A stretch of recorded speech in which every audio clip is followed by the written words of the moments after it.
എല്ലാ പ്രിയപ്പെട്ട വിദ്യാർത്ഥികൾക്കും പാരൻസിനും നമ്മുടെ പുതിയൊരു വീഡിയോയിലേക്ക് സ്വാഗതം. ഹയർ സെക്കൻഡറി +1 +2 പരീക്ഷകളുടെ ഉത്തര പേപ്പറുകളുടെ മൂല്യനിർണ്ണയം ഓൾറെഡി ഏപ്രിൽ 3 ആരംഭിക്കുകയും അത് ഒന്നാം വർഷത്തെ ഇംപ്രൂവ്മെൻറ്റ് പരീക്ഷയുടെ ഉത്തരക്കടലാസുകളുടെ മൂല്യനിർണ്ണയം അവസാനിക്കുകയും ചെയ്തിരിക്കുകയാണ്. ഇനി +2 പരീക്ഷകളുടെ ഉത്തര പേപ്പറുകളുടെ മൂല്യനിർണ്ണയമാണ് ആദ്യം സ്റ്റാർട്ടാവുക. ദെൻ +1 പോവും. അതുപോലെ ഏപ്രിൽ 3 സ്റ്റാർട്ട് ചെയ്ത വാല്യുവേഷൻ ക്യാമ്പ് ഇനി വരുന്ന, അതായത് ഏപ്രിൽ 12, 13, 14 തീയതികളിൽ ക്യാമ്പ് അവധിയാണ് വിഷുവുമായി ബന്ധപ്പെട്ട്. ദെൻ 15ഉം 16ഉം വാല്യുവേഷൻ നടക്കും.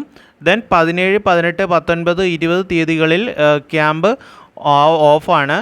അപ്പോൾ ഈ തീയതിയും കഴിഞ്ഞ ശേഷമായിരിക്കും ബാക്കി വാല്യുവേഷൻ വരുന്നത്. ബാക്കി വാല്യുവേഷനും വന്ന ശേഷം നമുക്ക് നേരെ റിസൾട്ടിൻ്റെ ഡേറ്റ് ഏകദേശം അറിയാൻ കഴിയുമായിരിക്കും.